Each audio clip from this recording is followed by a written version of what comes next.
सबसे सस्ते वैल्यूएशन पे स्टॉक Q3 के रिजल्ट से पहले खरीदने का अच्छा मौका। Hi, this is Dev and you are watching traders diary. और आज हम बात करने वाले हैं मनप्पुरम फाइनेंस की स्टॉक के ऊपर। फेडरल बैंक के अच्छे नतीजे के बाद अब मनप्पुरम में तेजी की शुरुआत हो चुकी है। जो गिरावट हमने पहले देखी अब वो भरने का टाइम आ चुका है। चलिए दोस्तों बात कर लेते हैं। तो दोस्तों हम बात करेंगे मनप्पुरम फाइनेंस के स्टॉक के ऊपर। देखिए 157.25 का लेवल चल रहा है इस वक्त। 3:20 हो रहे हैं और मैं आपको बता दूं कि ये स्टॉक के जो हाई है वो है 224 रुपए। Q2 के नतीजे बहुत अच्छे थे, लेकिन थोड़ी सी कमेंट्री जो है वो थोड़ी सी बियरिश साइड में आई थी कि मैनेजमेंट की, जिस वजह से ये स्टॉक टूटता वो दिखाई दिया था और अच्छे खासे तरीके से ये वैल्यू कैचअप कर रहा था। 224 से ये सीधे रह गया था 150 के आसपास का। तो अभी भी आपको एक रिच वैल्यूएशन वाला अगर आप देख रहे हैं तो आपको कोई NBFC या बैंकिंग में चाहिए तो आपके लिए मनप्पुरम फाइनेंस बहुत ही अच्छा है। अगर आप मुथूट फाइनेंस से कंपेयर करेंगे ना तो मनप्पुरम फाइनेंस आपको पता लगेगा कि कितना वैल्यू रिच है। दोनों में ज़्यादा डिफरेंस नहीं है, लेकिन वैल्यूएशन में इतना बड़ा गैप है कि अगर कैचअप करने आया तो मनप्पुरम फाइनेंस का स्टॉक यहाँ से 5 गुना हो जाए। तो एक इन्वेस्टमेंट के लिए एक बहुत ही अच्छी पिक है अगर आप कोई स्टॉक क्वालिटी वाला चुनना चाहते हैं। अब चलिए आज की बात करते हैं। तो आज देखिए 160 का लेवल, 160.50 का लेवल जो है वो टच किया इसने, लेकिन मार्केट की खराब स्थिति की वजह से ये स्टॉक थोड़ा सा नीचे आ गया 3 रुपए के आसपास। और यहाँ पर वॉल्यूम भी अच्छे खासे 45 लाख 40 लाख के वॉल्यूम। यहाँ पर 3 बजे के आसपास के अगर देखें तो यहाँ पर 41,92,658 शेयर्स की जगह अगर टोटल क्वांटिटी जो है 3 बजे तक ट्रेड हो गई थी और उसमें से 11 लाख शेयर्स जो है वो ट्रेडिंग यहाँ पर डिलीवरेबल क्वांटिटी जो है उसके लिए गए। तो 26.27% का यहाँ पर जो है डिलीवरेबल क्वांटिटी है, जो कि एक अच्छी मानी जाएगी। और अब यहाँ पर मैं आपको 2 डेटा बता देना चाहता हूँ। देखिए अब फेडरल बैंक के अच्छे नतीजे आ गए। अब होप है मुथूट फाइनेंस से, ठीक है ना। मुथूट फाइनेंस के रिजल्ट हैं 4 फरवरी को, और अगर मुथूट फाइनेंस के अच्छे रिजल्ट आए तो मनप्पुरम फाइनेंस में तेजी रुकेगी नहीं। इस कंपनी की अर्निंग पर शेयर देखिए 20.76 है, लेकिन पी रेशियो 7.39 है और इंडस्ट्री पी जो है वो 50 के आसपास है। ये 91 गलत है, ठीक है ना। 50 के पी के आसपास है इंडस्ट्री पी, और 50 से अगर कंपेयर करेंगे तो 7.39 कितना छोटे पर आपको पी रेशियो आपको मिल रहा है। तो यहाँ पर वैल्यूएशन का बहुत बहुत बड़ा डिफरेंस है और आपका EPS बहुत ही कमाल का। तो ऐसी कंपनियों पर ज़्यादा ध्यान दीजिए करिए कि अगर आपको ऐसी कोई कंपनी मिल जाए जिसका अर्निंग पर शेयर बहुत अच्छा है और इसका पी रेशियो बहुत छोटा है। जैसे कि हमने ब्राइटकॉम ग्रुप में देखा था, अर्निंग पर शेयर बहुत अच्छा था लेकिन पी रेशियो बहुत ही कम, 1 पर पी रेशियो था। आज देखिए 35 के पी रेशियो पर है।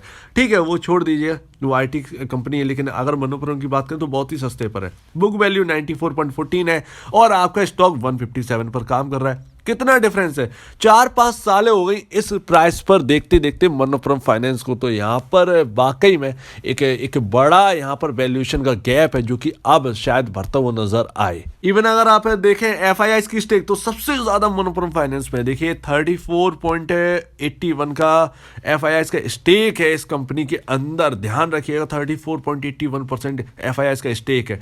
DIIs का 14.33% का स्टेक है और रिटेल इन्वेस्टर यहाँ पर बने ही हैं। तो ध्यान रखिएगा, बहुत ही अच्छा वैल्यूएशन वाला आपको मिल रहा है अगर यहाँ पर अगर आप देखेंगे, सही से समझने की कोशिश करेंगे तो। अब देखिए आज की कैंडल पर बात कर लेते हैं। देखिए मनप्पुरम फाइनेंस, देखिए इसका हाई 224, ज्यादा टाइम नहीं हुआ है और बहुत दिनों बाद, कई महीने कई साल बाद ये स्टॉक में ऐसा मूव देखने को मिला था। बहुत ही अच्छी तरीके से चल रहा था, 6-7% की तेजी जो है वो एक बार में दिख जाती थी। 150 यही लेवल थे जहां से मनप्पुरम फाइनेंस ने स्टार्ट किया था चलना, ये वो लेवल था देखिए। और ये सितंबर 2021 की बात है, अगस्त सितंबर 2021 की बात है, तब इसने चलना स्टार्ट किया था।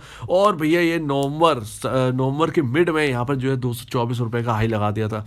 दिसंबर में जो है मिड नवंबर, मतलब जब Q2 के रिजल्ट आए तभी गिरना स्टार्ट हुआ और देखिए किस तरीके से गिरावट है। बहरहाल यहाँ पर छोड़िए इसको। आज क्या हुआ है देखिए, 2 लाइनें आपको दिख रही होंगी, 2 लाइन। ये एक रेंज बाउंड मूवमेंट में था ये स्टॉक यहाँ पर, और ये इधर देख रहे हैं ना। अगर 170 रुपए टूटता है इस शेयर में, मैं आपको लेवल बता देता हूँ, 170 रुपए 30 पैसे का लेवल अगर टूटता है तो यहाँ पर एकदम भयानक तेजी देखने को मिलेगी। जैसा कि ये लाइन ब्रेक होती हुई दिख रही है ना, यहाँ पर भी सेम वही है, यहाँ पर भी वही सेम है, लेकिन 170 का लेवल दोबारा तोड़ा नहीं, यहाँ पर ये नीचे आ गया, जिसका रीजन जो है वो Q2 के रिजल्ट ही है। तो ध्यान रखिएगा, अब यहाँ पर जो है दोबारा स्टॉक यहाँ पर इस रेंज से बाहर निकल रहा है और 170 रुपये अगर 30 पैसे अगर ब्रेक कर देता है तो ये स्टॉक में फिर से वापस यहाँ पर जो है मूव जरूर 224 के ऊपर जाने की कोशिश करेगा, क्योंकि बहुत ही अच्छे स्टॉक है। मैंने बताया ना 5 गुना यहाँ से हो सकता है, 5 गुना आप अंदाजा लगा लीजिए, 750-800 के आसपास यहाँ पर जो है इसकी रिच वैल्यूएशन है। ध्यान रखिएगा 13,000 करोड़ का मार्केट कैप है, मात्र 13,000 करोड़ का। मुथूट फाइनेंस का 60,000 करोड़ के आसपास का मार्केट कैप है। तो इससे आपको समझ में आती है। अर्निंग की अगर बात करें तो नेट सेल ज़्यादा कम नहीं है, बिल्कुल भी मुथूट फाइनेंस से लगभग सेम ही है नेट सेल। तो प्रॉफिटेबिलिटी यहाँ पर बहुत अच्छी है। तो ध्यान रखिएगा इस स्टॉक के ऊपर, अगर आप कोई बेस्ट पिक ढूंढ रहे हैं तो ये एक अच्छा पिक साबित हो सकता है। लेकिन अभी जो है आज अगर ये क्लोजिंग दे देता है, आज 157, ये 157 की लाइन है, 157.25 का, ये नीचे की लाइन जो है 157.25 की, आज अगर ऊपर बंद हो जाए तो हम एक रेंज में चले आएंगे और वो रेंज जो है वो आपको लेके जा सकती है 170 रुपये पर। फिर 170 रुपये पर डिसाइड होगा कि भैया चलना है या नहीं। और मैंने आपको बता दिया मुथूट फाइनेंस के रिजल्ट, और फिर उसके बाद अभी फेडरल बैंक के आ चुके हैं।